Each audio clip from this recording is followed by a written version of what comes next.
Hindi ito banta sa ating pag-iiral. Sa madaling sabi, ang digmaan ay hindi laban sa kaaway na kayang magwasak sa atin. Ang hindi natin pagkakasundo sa Iran ay hindi sapat para magdulot ng digmaan. Taliwas sa paniniwala ng ilan sa Estados Unidos. Nakikita ng lahat sa mundo ang Iran bilang isang bayani sa pandaigdigang entablado. Dahil tumindig ang Iran laban sa Estados Unidos at Israel.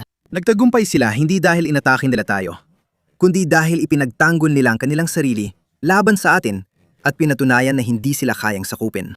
O mga kaibigan, malaking karangalan naming muling tanggapin dito sa studio ang isang matagal na nating panuhin. Ito si Colonel Douglas McGregor, isang batikang insider sa mga usaping geopolitika at lalo na sa digmaan sa Iran. Colonel, kumusta po kayo ngayon? Mabuti naman, Cyrus Jansen, mabuti. Nakakatuwang makita kang muli. Coronel, alam nyo, nasa ika-10 linggo na tayo ng digmaan sa Iran. Gusto ko lang marinig ang opinion nyo dito. Ang dami natin narinig na balita nitong linggo, si Trump naglunsad ng Operation Freedom pero iniwan ito matapos ang 24 na oras. Alam mo nyo, may nakikita natin ang isang posibleng kasunduan para sa kapayapaan ng kapansin-pansing halos kapareho ng kasunduan ni Obama, yung mismong tinawag ni Trump na pinakamasamang kasunduan na nagawa. Ibahagi nyo ang salubin nyo habang nasa ika-10 linggo tayo ng sigalot sa Iran. Sa totoo lang, ang pagsubaybay sa administrasyon o kahit anong nangyayari sa Washington ngayon ay parang nanonood ka ng drama ng mga kabataan, alam mo yon, tungkol sa high school o kung anuman. Parang pabigla-bigla ang galaw ng mga tao sa iba't ibang direksyon. Mahirap paghiwalayin ang totoo sa kasinungalingan o katang-isip sa realidad. Hindi na rin ako sigurado kung magagawa pa nila yon sa White House. Dahil madalas magbigay ng maling impormasyon si Pangulong Trump, halos gusto mo nang huwag pansinin ng anumang galing sa White House. Pero habang nakupo ka ron, sasabihin mo sa sarili mo, hindi ko pwedeng gawin yun. Kailangan kong pakinggan ang kalokohang ito at subukang intindihin. Sa tingin ko, malapit na tayo magsimula ng panibagong serye ng mga pag-atake o dapat kong sabihin, magsisimula ng bagong opensiba ng opensibang panghimpapawid at misil. At ang pinakamagandang paraan para ibuo dito ay sa tingin ko, si Pangulong Trump ay sumakay na sa express elevator papuntang impyerno at isinasama niya ang lahat ng kaya niyang isama. At ganoon ko ito nakikita dahil wala akong nakikitang ebidensya na ang plano nating gawin na yon ay magre-resulta ng kakaiba sa mga naranasan na natin. At alam ko na nakabuo tayo kahit papaano. Sa unang tingin, mukhang mas malaki ang puwersang pandigma natin ngayon kaysa noong nakaraan. Totoo ito lalo na sa hukbong himpapawid na may mga bomber na ngayon ay malapit na o nasa mismong lugar ng operasyon. Maraming sopistikadong munisyon, marahil mas marami pa kaysa sa inilunsad natin noong nakaraan. Alam mo, mga bagay tulad ng Joint Air-to-Surface Strike Weapon, JASM. Nagpakawala tayo sa tingin ko ng 1,000 nito. Sa palagay ko, hindi bababa sa ganoon karami ang ilulunsad natin ngayon. Ang problema sa lahat ng ito ay walang tunay na nagbago pagdating sa posisyon at kakayahan ng kalaban mo. Kaya kapag naririnig ko, alam mo na, mga bagay tulad ng narinig ko kahapon na may pinag-uusapan daw siyang papel. Malalaman mo agad sa loob ng 24 na oras na purong kalokohan lang yon, wala naman talaga. Tapos maririnig mo na naman na hindi raw yon totoong totoo. Baka may chance dito. At gaya ng nabanggit mo kanina bago tayo mag-live, parang kamukha ito ng solusyon ni Obama noong ilang taon nang nakalipas. Hindi ko alam kung totoo ang alinman doon. Pero ang alam ko ay napakaraming puwersa, panghimpapawid at pandagat ang naipon sa reyon. Hindi mo yan ginagawa para magpasikat. Hindi nito matatakot ang mga Iranian. Nasa loob sila ng parang isang napakalaking kuta. Napapalibutan ng mga bundok at sa timog. Malalupit na disyerto. Ilan sa pinakamaiinit na lugar sa mundo. Hindi ko nakikikita na may magagawa tayo para mabagong kanilang posisyon. Sa totoo lang, pakiramdam ko mas malakas pa sila ngayon kaysa dati. Sa palagay ko, mas epektibo ang kanilang depensa sa himpapawid at laban sa mga missile. Nakakuha sila ng maraming tulong mula sa mga Tsino. Patuloy din silang tumatanggap ng malaking suporta sa intelihensya mula sa parehong mga Ruso at mga Tsino. At sa tingin ko, mas mahalaga na yon ay ganap na silang kaalyado ng Russia at China. Ngayon, hindi ko alam kung anong nilalaman ng pag-uusap ni na Pangulong Trump at Pangulong Putin kamakailan. Nakausap niya si Pangulong Putin ng 90 minuto hanggang 2 oras. At ayon sa ulat ng Russia na ilalabas nila, mukhang naging direkta si Putin at sinabi niya, huwag mo itong gawin. Maaring mas malala pa ito kaysa sa mga naranasan mo dati. Hindi ko alam. Malakas ang tukso na bigang kahulugan pero Hindi ako sigurado sa dapat isipin dito, maliban sa itinuturo niya ang parang isang mabilis na tren papuntang impyerno. Sabi niya, tingnan mo, nakasakay ka na riyan. hindi ito makakatulong sa'yo at lalo pang lalala ang sitwasyon sa mundo at para sa'yo. Kaya masasabi kong, iyon ang mabilis kong buod sa kasalukuyan nating sitwasyon na hindi maganda. Tama. Coronel, ano ang opinion mo sa mga gawain ng Iran nitong nakaraang buwan? May impormasyon ka ba kung nag-iimbak sila ng mas maraming missile? Andala ba talaga sila sa susunod na hakbang? Dahil nung simula ng labanan, nakita natin na maraming missile mula sa Iran. Halos araw-araw na pag-atake sa Israel, maraming missile ang ibinabagsak. Tahimik ang mga nakaraang linggo sa labanan. Sa tingin ko, gaya na sabi mo, nag-iipon ng US. Ganito rin ba sa Iran? Nagpapagawa ba sila ng mas maraming missile, nangangailangan ng mas maraming drone, naghahanda para sa susunod na hakbang? Oo, masasabi kong baka masigit pa nga. Alam natin na inabot ng hindi bababa sa 20 taon at ayon sa ilan ay 30 taon bago nabuo ang puwersa nila ngayon. Nagtayo ng mga pasilidad sa ilalim ng lupa at nagkubli ng mga kakayahan sa mga bundok. Malamang totoo yan. At sa tingin ko, palagi nilang itinuring na hindi maiiwasan ang digmaan laban sa atin, kaya kailangan nilang paghandaan ito. Ngayon, palagi silang kumpiyansa na kaya nilang malampasan ang isang digmaan laban sa Israel at mas malaga pa, makapinsala sa Israel. Lagi talaga tayong kinatatakutan at nirerespeto dahil sa lakas ng ating militar.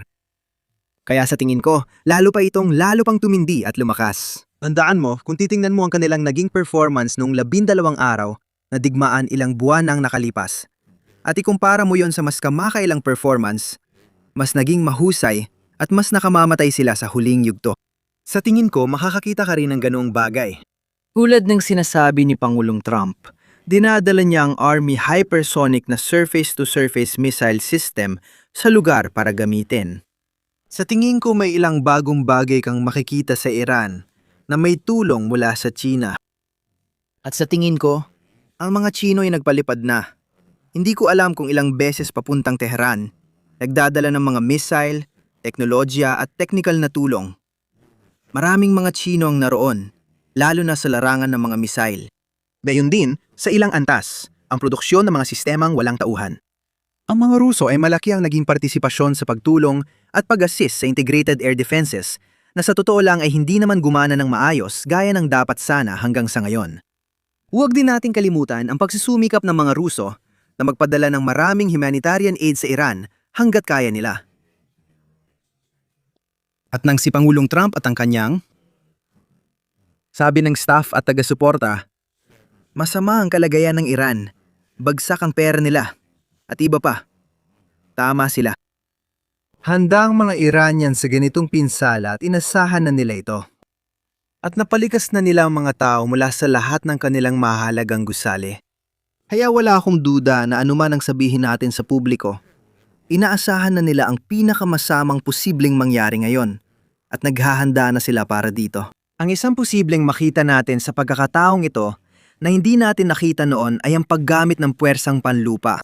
Sa madaling salita, mayroon tayong ilang libong airborne na sundalo, mga paratrooper at mga marine na maaring ma-involve sa pagsakop ng isang isla o marahil pag-atake sa isang lugar tulad ng Bangladesh. Kung wala ng ibang layunin, isang pagsalakay ito para ipakita ang kakayahan, hindi ko alam. Posible ang ganito. Hindi maglalayag ang hukbong dagat ng Estados Unidos sa kipot na yon para hamunin ang mga Iranian dahil alam nilang hahantong sila sa kailaliman ng Gulpong Persiko. Hindi mangyayari yon, pero pwedeng gamitin ng Marines at paratrooper sa ibang paraan. Sa tingin ko, masama pa rin ang ideya na yon. Sinasabi ko lang, pero posible talaga ito. Kaya ayun na yon. At gusto ng buong mundo na may ibang mangyari, kapayapaan. Ibig kong sabihin, kung makikinig ka sa mga tao sa GCC, ang Gulf Cooperation Council, mga tao mula sa Bahrain, mula sa Kuwait, at iba pang lugar, sinabi nilang napakalala ng pinsala. At kung tutuloy-tuloy pa ang mas matinding pinsala mula ngayon, aabutin pa ng isang dekada o higit pa bago tayo makabawi. Kaya walang magandang balita sa ekonomiya para sa buong mundo. At ikakatwiran kong dapat tayong kumalas sa lahat ng ito. Pero mukhang hindi yun hadlang kay Pangulong Trump. Coronel, gusto kong talakayan ang Operation Freedom na ininunsad ni Pangulong Trump. Sabi niya, alam mo, inihayag niya ito na ang Estados Unidos ay mag-escort ng mga barko sa Strait of Hormuz.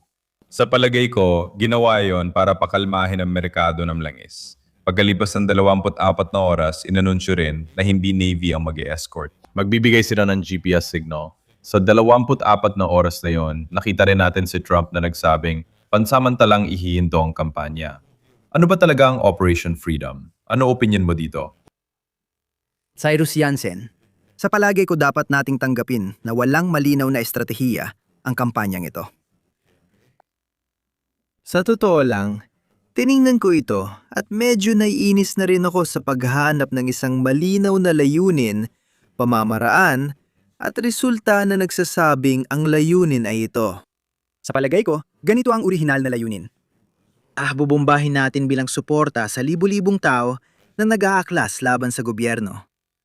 At syempre, para mag-isip ng ganoon, kailangan mong makinig sa mga Israeli. At ang mga Israeli syempre ay kilalang sinungaling pagdating sa ganitong mga bagay. At nilikan nila ang ilusyon, sa tingin ko, sa isipan ni Pangulong Trump at sa isipan na iba pa. Sa Estados Unidos na mayroong milyon-milyong tao na nag-aabang lang ng pagkakataon para bunutin ang kanilang mga kutsilyo at pala at sumugod sa mga bala. Hindi yon totoo. Hindi talaga totoo yon. Hindi ibig sabihin na walang oposisyon dito. Syempre meron. Pero ang oposisyon ay hindi tulad na ipinakita. At hindi sila pumatay ng 30,000 tao. Sa tingin namin ay nasa 3,000 at 400, kasama na ang 400 na pulis. Paano napatay ang 400 pulis na nagkontrol sa demonstrasyon? Well, sina Assad at ang CIA ay nagpuslit ng mga armas papasok sa bansa. Ipinamahagi ang mga ito. At yun nga ang talagang nagdikta ng ilan sa mga putok. Kaya hindi ito basta-bastang kusang pag-aalsa sa Tehran. Ito ay isang bagay na talagang tayo ang nagudyok.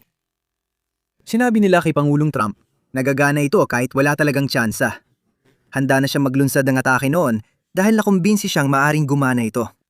Hindi ito gumana kaya binago nila ang layunin sa pagpugot sa liderat o pagpapalit ng rehimen mula itaas. Kasi nangako ang mga Israeli, kapag ginawa ito at pinatay ang mga individual, babagsak ang lahat. Iyan ay dahil mula pa nung simula, tingin ng mga Israeli ay ang Iran ay tulad lang ng mga estadong Arabo at iba pang artipisyal na bansang tulad ng Israel na lumitaw matapos ang unang digmaang pandigdig.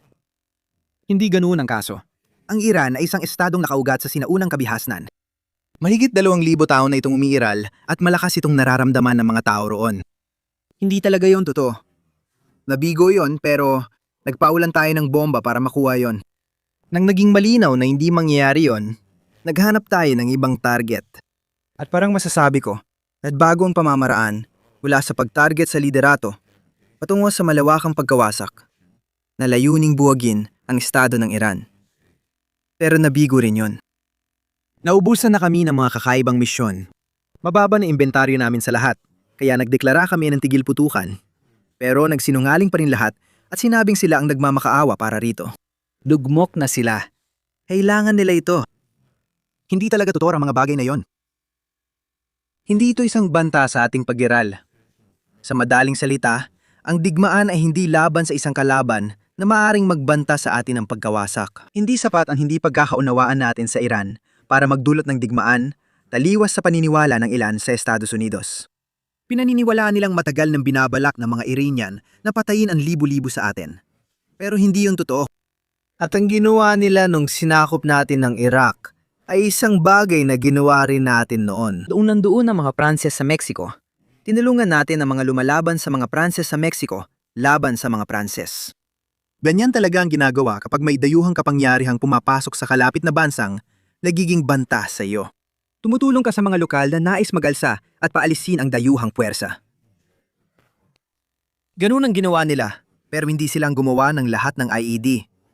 Tinuruan lang nila ang ilan kung paano gawin, at ang mga tao sa Iraq ang gumawa ng mga IED.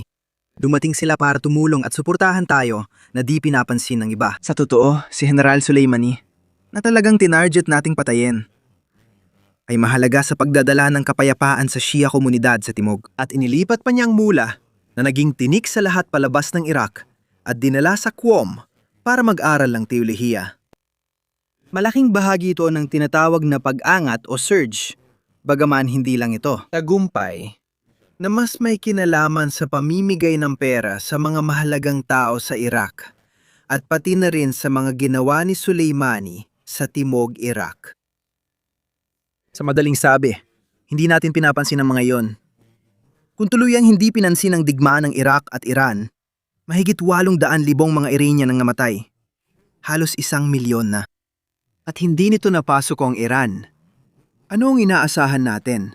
Siguro umaasa tayo sa imposible, kaya papasok na naman tayo sa pagkakataong ito. At makikita mo na ang layunin ay wasakin ang estado ng Iran, pabagsakin ang kanilang lipunan, sirain ang kanilang ekonomiya, at magdulot ng pinakamalaking pinsala. Ibig sabihin, lahat ay pwede. Kasama sa mga target ang kahit anong maaring konektado sa kahit anong paraan, anyo o aspeto sa potensyal ng militar. Kaya siguro ibig sabihin nito ay lahat at kahit ano. Mga pabrika na gumagawa ng laruan, mga pabrika na gumagawa ng kahit ano. Ganito ang nangyayari sa mga kampanyang panghimpapawid at misayil na ganito. Samantala, gagamitin natin ang mga tropang panlupa para magmukhang tayo ay nagtagumpay. Tingnan mo, kontrolado natin ang islang ito sa loob ng estado, sa loob ng golpo. Sa palagay ko, mawawalan tayo ng maraming tao na hindi kailangan. Dahil ang pagkontrol sa maliliit na isla ay maaring may saysay noon mga 100 taon na ang nakalipas. Pero wala nang saysay ngayon dahil wala itong estratehikong lalim at hindi mo rin mapoprotektahan ang sinuman doon. Samantala, ang pandaigdigang posisyon, ang pandaigdigang sitwasyon ay talagang nakakatakot. Kanina umaga, tiningnan ko ang kalagayan sa India kung saan gusto kong malaman kung magkano ang isang bariles ng langis doon. $118 kada bariles at patuloy pang tumataas. Pagdating sa jet fuel, iba pang uri ng distillates, diesel, ang mundo ay nasa seryosong problema. Tayo rin. Sa totoo lang, mauubos ang diesel bago ang gasolina. At kahit na mas maayos ang kalagayan natin, at lagi nating pinag-uusapan ang tinatawag nating energy independence, ang totoo, hindi naman ubos ang mga storage tank natin. Pero malayo tayo sa gusto nating antas dito sa simula ng taginit. At hindi magtatagal ay maubos din natin ang mga reserba natin. Marami ang may inis dyan. Nakakalimutan ng lahat na diesel ang nagpapatakbo sa mga truck, na siyang nagdadala ng lahat. Bumabagsak ang mga airline at libu-libong flight ang nakakansela araw-araw, linggo-linggo. Ngayon, baka isipin ng iba na maliit lang ang abala kumpara sa pagsira sa Iran na posibleng magka-nuclear at maging banta sa mundo. Pero kalokohan lang yan, walang kwenta. Hindi talaga nila ginusto ang sandatang nuklear. Hindi ako sigurado kung gusto nila ngayon, kahit pinaghihinalaan kung gagawa na sila, pati na rin ang iba. Kasi yun ang paraan para mapalayo kami at ang mga Israeli. Pero sa ngayon, anong epekto nito sa ibang lugar na sa tingin ko ay hindi talaga nauunawaan ng karamihan? Kung titingnan mo ang China ngayon, pati ang Beijing, parehong nagpasya na ang Beijing at Moscow. Hindi natin dapat hayaang bumagsak ang Iran dahil malinaw na ang mga delikado at hindi balansing leader sa kanluran, lalo na sa Washington, ay kami ang susunod na puntirya. Kailangan nating manindigan kasama ang Iran. At tandaan mo, may usapan noon tungkol sa magiging sentro ng BRICS, isang alyansa sa pagitan ng Rusya, India at China. Sa tingin ko, nagbago na yon mayon. Rusya, Iran at China na. Ang Iran ay isang bansang nasa mismong linya ng putukan ng US at mga puwersa ng Israel, katulad ng ginagawa ng mga puwersa ng Europa at Amerika na inilalagay ang Rusya sa gitna ng putukan.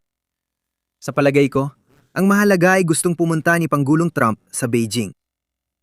Ano ang makikita niya sa Beijing? Sa tingin ko, marami siyang makikitang taong galit at di masaya sa ginawa niya. Kung inaakala niya susunod si Pangulong Xi sa anumang hilingin niya, wala siya sa katinuan.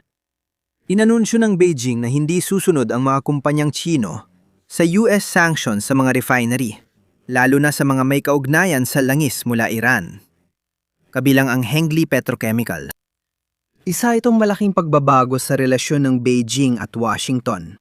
Dahil kahit nakakainis at nakakairita ang mga taripa, sa tingin ko nakita natin na handang makisama ang mga Tsino sa marami sa mga isyung ito tungkol sa kalakalan, negosyo at taripa. Tapos na yon. Pinapapalakas ng China ang kontrol sa kalakalan sa Estados Unidos.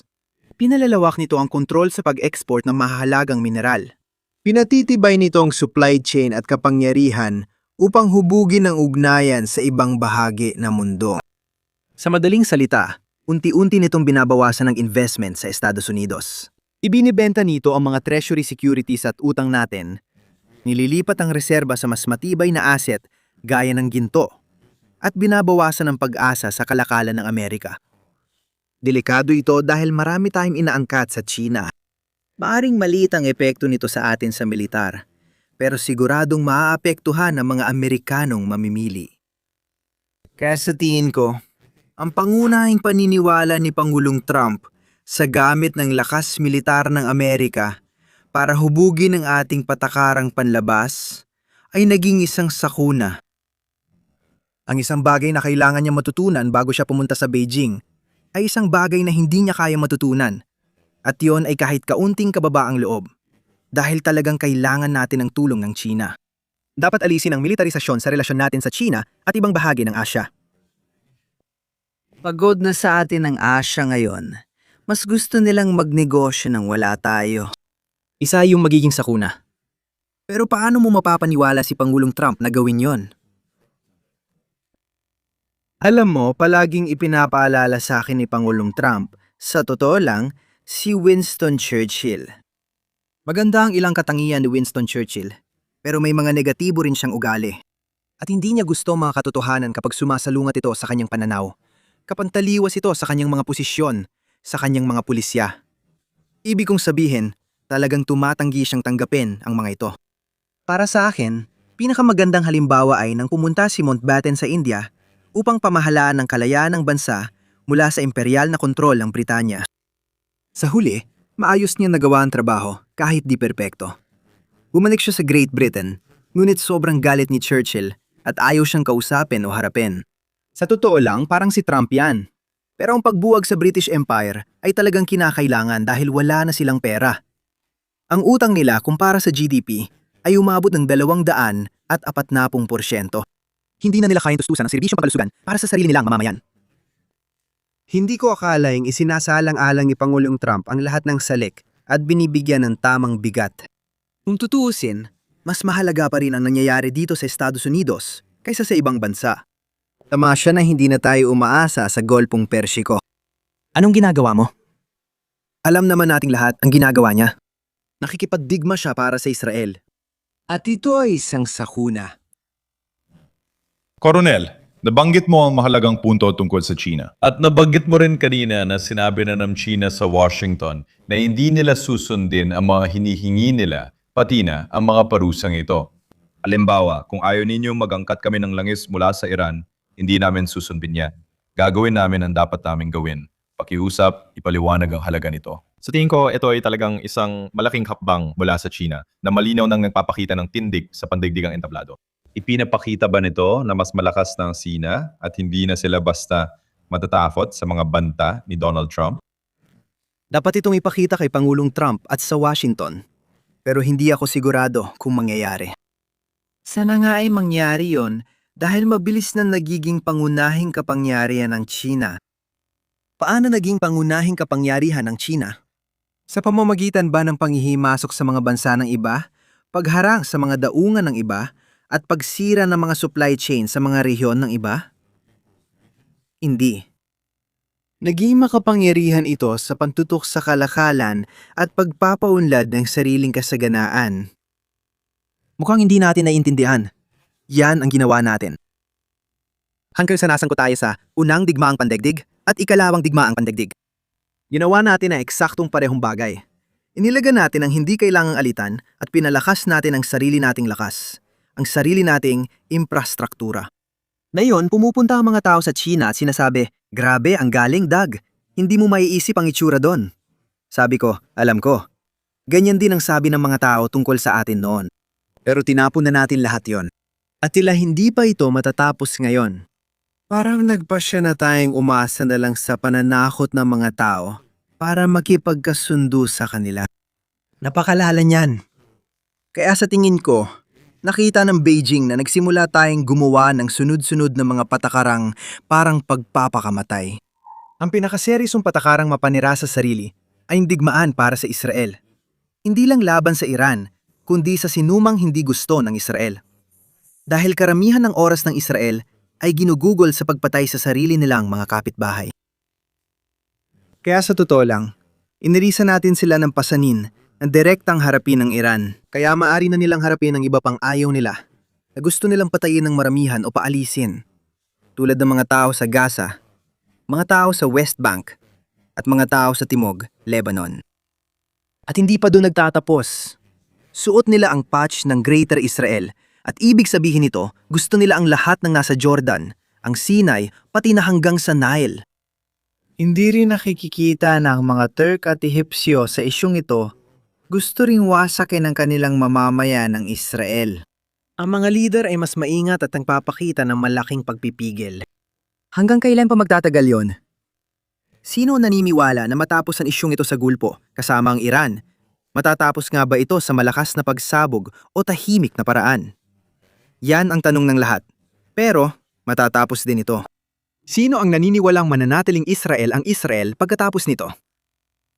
Sasabihin ng lahat, ayos na. Pwede na tayong bumalik sa dati. Ito ang tunay na mensahe ng Iran sa lahat. Tapos na ang normal. Wala na ang dating kalagayan. Sinasabi ng mga Arabo na wala na ang Sykes-Picot. Patay na yon. Mahalaga ang Sykes-Picot sa pagkakatatag ng Israel. Kaya ako, hindi ko maintindihan kung bakit walang nakakakita lampas sa dulo ng ilong nila sa Washington. Ngayon, sinusuri natin kung tama ang mga tinatamaan nating target. Hindi pa nila nare-realize na hindi mahalaga kung ilang target ang tinatamaan mo. Hindi susuko ang mga taong ito. At bakit naman sila susuko? Bansa nila ito. Katulad ng, alam mo, naglabas ang mga Iranian ng mga regulasyon. Hindi ko alam kung nakita mo yon tungkol sa hinaharap ng kipot ng Hormuz. Nakita mo ba yon? Hindi ko pa nakikita. Buo nila pinag-uusapan ang bagong autoridad para sa strait na nakikita nilang sila muna. Pero pagkatapos ay sinabi nilang magiging internasyonal ito. Dapat makilahok din ng iba sa rehiyon at malalaking kapangyarihan. Napakatalino niyan. Talagang tama yan. Kailangan natin ng bagong autoridad para hubugin kung paano ito hahawakan. Nangyari ito pagkatapos ng unang digmaang pandigdig noong 1926 tinawag na Montreux Convention. Sinabi nito, "Mga Turko, natalo kayo sa digmaan, pero kayo pa rin ang may kontrol sa kipot. Ganito namin gustong umasta kayo at ito ang mga bagay na gusto ninyo. Tatanggapin nyo ba?" Sabi nila, oo. Wala pa kami naging issue sa mga Turko tungkol sa Bosporus. Sa tingin ko, ito ang gusto ng mga Iranian ngayon. Pero anong gagawin natin? Sasabihin lang natin, hindi pwede. Dahil sa pananaw natin, kung ikaw si Pangulong Trump, pagsuko yon. Kaya paano mo malalampasan ito? Mental block na nagsasabing lahat ay dapat desisyunan ng ating puwersa, ating interes, ating mga hinihingi. Kahit wala naman tayong interes sa Strait of Hormuz, maliban sa magkaroon ng malayang access dito gaya ng iba, na meron tayo bago ang digmaan. Tama. Coronel, may interesante akong tanong. Nakita namin si kalihim ng Estado, Marco Rubio, kahapon. Nagpahayag siya sa buong bansa na ang layunin natin ngayon sa digmaan ay muling buksan ng Strait of Hormuz, tulad nung simula ng digmaan. Hindi ba't kamangha-mangha ang pahayag ngayon? Parang inaamin ng Estados Unidos ang kabiguan ng digmaan. Sa totoo lang, gusto lang nating bumalik sa kalagayan noong Pebrero 27. Doon kasi bukas pa ang Strait of Hormuz. Pero sa tingin ko ngayon, gaya ng sinabi mo, naglabas na ng plano ang Iran na nagsasabing, tingnan ninyo, magkakaroon ng bagong otoridad sa hinaharap at ito ang parahan kung paano natin haharapin ito. I share mo ang opinion mo sa sinabi ni Marco Rubio. Sa ngayon, sa buong mundo, lahat maliban sa Estados Unidos, Israel, at marahil ang UAE, na lumalabas na mapanlin lang pero matatag na taga-suporta ng Israel. Lahat ng tao sa mundo ay nakikita ang Iran bilang isang bayani sa pandaigdigang entablado dahil tumindig ang Iran laban sa Estados Unidos at Israel. Kaya yon ang unang bagay na kailangan maunawaan. Kaya mula sa pananaw ng natitirang bahagi ng mundo, ang marinig si Rubio na nagsasabi nito ay nagdudulot ng tawanan dahil sa dahilan na binanggit mo lang. Iyan naman ang meron tayo bago mo nilusob ang Iran. Pero dito sa Estados Unidos, maaaring walang ganung pag-unawa, nakakalungkot man. Maraming tao ang magsasabi, tama nga yun. Pero ang ibig talaga ni Rubio ay gusto naming maging bukas. Pero sa sarili naming kondisyon lang. Hindi tanggap ang kondisyon ng Iran. Bagamat totoo na kontrolado ng Iran ang karamihan sa baybayin ng Persian Gulf. Sila ang may pinakamalaking nakataya sa anumang mangyari sa gulpo. Doon sila, hindi tayo, nakatira. Wala tayong gaano nakataya dito. Kaya nasa dati na naman tayo. Sino ang niloloko mo, Sekretaryo Rubio? Ngayon, alam niyang niloloko niya ang mga Amerikano. Sa ngayon, nakalusot siya rito, pati si Panggulong Trump. Lagi akong may nakakasalubong. Sabi ko, anong palagay mo? Dapat durugin na lang sila. Totoo ba? Alaga? Bakit? Matagal na tayo may problema sa kanila. Kailangan nating tapusin at alisin ang presensya ng Iraq, tama? Anong mangyayari kung magpasya ang Russia at China na hindi katanggap-tanggap ang pagdurog? Sa tingin ko, kapag umabot doon, makikialam na mismo ang Russia at China. Walang makakapigil sa kanila gawin yon. Anong pipigil sa Russia at China?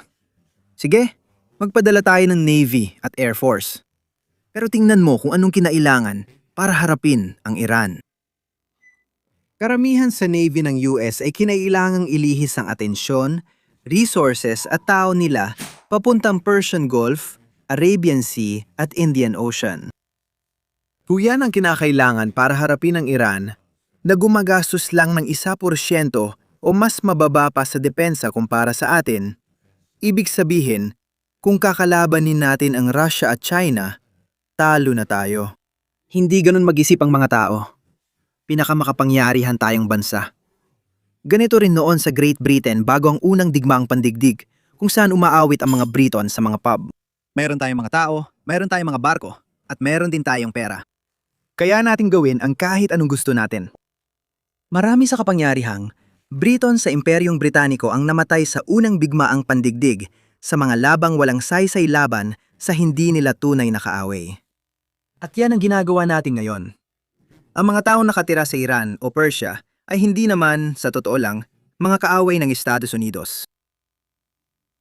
Tama ka dyan. Colonel, gusto ko nang talakayan ng konti ang blockade dahil may nabasa akong analysis mula kay Robin Brooks, isang ekonomista ng IMF.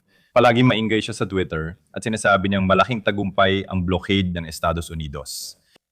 Sabi pa niya, ito raw ang dapat nating ginawa sa Russia noong tigmaan nila ng Ukraine.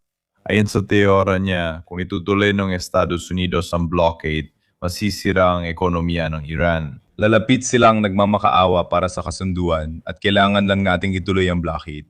Bakit hindi ito nagtatagumpay? Bakit pumapalya ang teorem yon? Ano nga ulit pangalan ng taong ito? Robin Brooks. Robin Brooks. Hindi ko siya kilala. Marahil kailangan niyang tumingin sa ilang mapa at unawain ang isang bagay. Nung hinaran natin ang tsuba sa dagat, tinawag lang natin itong quarantine. Pero isa talaga itong blockade. Naglaan tayo ng 180 barko para sa regular na operasyon. Isang isla ang Cuba, kaya naging posible ang pagbabarikada dito. May mga taong sumuri sa ikalawang digmaang pandaigdig at may natuklasan pagkatapos ng digmaan. At si Admiral Nimitz ang nagbigay pahiwatig dito. Hindi natin naunawaan ang pagiging nakamamatay at nakayahan ng mga submarino. Humay 200 submarino tayo sa simula ng digmaan. Naharang sana natin ang Japan sa dag at ginutom hanggang sumuko. Oo, ang Japan ay binubuo ng mga isla. Oo, malinaw na posible yon. Ang Iran ay hindi isang isla. Unang dapat maintindihan ni Robin Brooks ito. Pangalawa, may hangganan ng Iran sa ibang bansa. Ang mga bansang ito, sa kabuuan, ay palakaibigan at tiyak na hindi kaaway ng Iran. Hindi niya naintindihan ang Belt and Road Project na ngayon ay naglagay ng mga linya ng tren na umaabot hanggang Bonn-Burbas mula Russia at Central Asia na nagdadala ng iba't ibang uri ng kalakal at maaari ring magdala ng gasolina. Meron ding ibang ruta na dumadaan mula Pakistan diretso papuntang China. Pagkatapos may mga pantalan. Itinayo ng mga Chino ang pantalan na Wagrat sa baybayin ng Pakistan. At ang partikular na pantalan na yon ay 54 na milya lamang mula sa hangganan ng Iran. Kaya maaari kang magdala ng iba't ibang kagamitan, kabilang ang pagkain at iba pang mahahalagang yaman. Doon na maibibiyahe sakay ng truck mula roon. Daraan sa Pakistan, diretso sa Iran. Ngayon, siguro maaari mong italaga ang karamihan ng US Air Force para magpalipad sa buong reyon. 24 na oras sa isang araw, 7 araw sa isang linggo, para subukang hanapin at sirain ang alinman sa mga lugar na ito, wasakin ang mga rutang ito. Ay talaga na natin ang karamihan ng Navy, kaya siguro maaari na rin nating italaga ang karamihan ng Air Force. Hindi ko akalaing gagana yon. May mga rutang dumadaan sa Caspian papuntang Russia mula Iran. Sa huli, balik ulit tayo sa Turkey. Ito ang dambuhalang 4,500 libra na gorilya sa silid na ayaw pag-usapan. Ang tunay na dating at muling magiging makapangyarihang militar sa riyon. Hanggang kailan pa sila maghihintay bago sabihin na tama na, sobra na? Hindi talaga ito makatuwiran.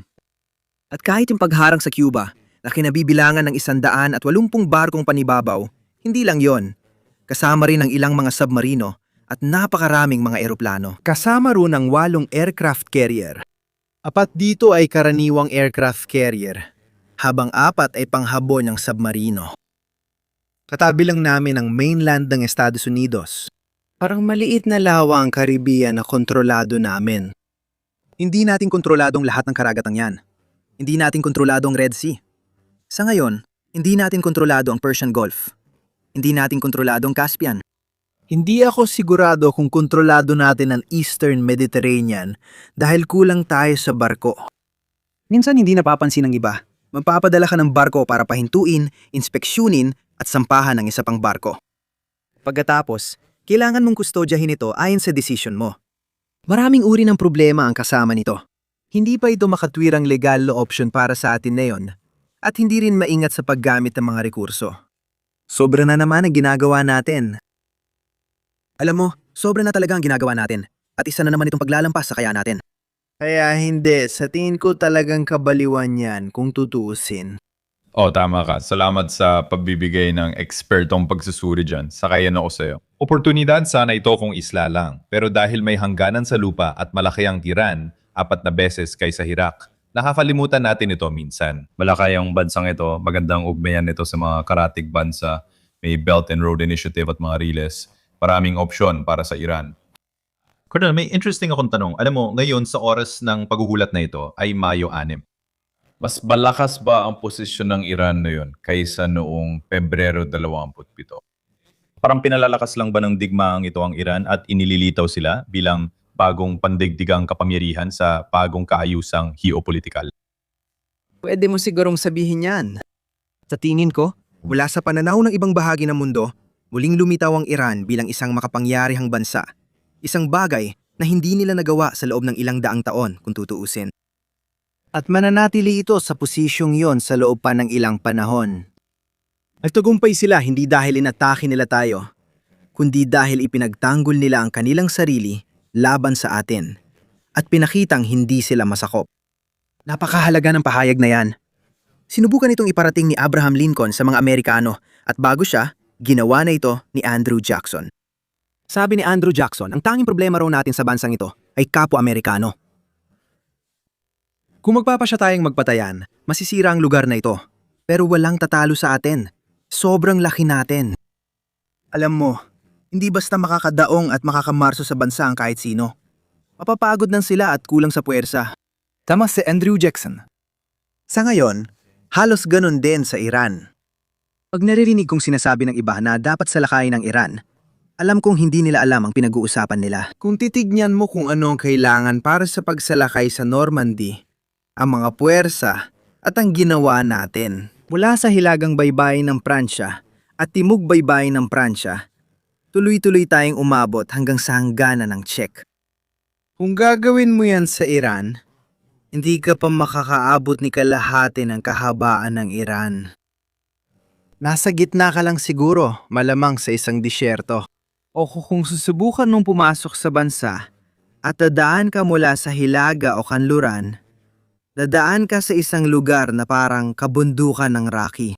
Ganito sige, bago maratsa tayo papuntang Leadville, Colorado. Mula Colorado Springs. Medyo mahirap yon. Malayo yan na ka rin. Akyat ka ng libu-libong talampakan. At malayo ang lalakbayin mo para mabuhay. At pwede kang maputol sa kahit anong bahagi ng daan. Hindi talaga kayang gawin ang lahat ng yan. Mahalaga ang paniniwalang hindi kami kayang sakupin. Ipinakita ng mga Ruso yan kay Napoleon. At tama sila. Ipinakita rin nila ito sa mga Aleman sa kasaysayan nila. Sa tingin ko, masasabi rin ng mga Iranian na hindi sila kayang sakupin. Nauwi ito sa mga sandatang nuklear. Hindi pinag-uusapan ang paggamit ng sandatang nuklear. Salamat sa Diyos, malinaw na sinabi ito ni Pangulong Trump sa isang press conference kamakailan. At natutuwa ako na ginawa niya yon. Sa ngayon ako. Ngayon na hindi na pinag-uusapan ng paggamit ng sandatang nuclear, gaya ng sabi ni Pangulong Trump na sinasangayunan ko, nagpapasalamat ako. Ano ang maaring paraan para makalabas ang Estados Unidos sa sakunang ito? Dapat ba nating aminin ang pagkakamali at subukang ibalik ang dati, pero tanggapin na hawak na ng Iran ang global na impluensya?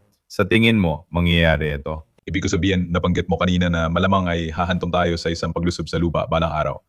Ano ang pinakamadaling paraan para makalabas dito na siguradong kailangan ni Donald Trump? Well, ilang beses ko na itong nasabi.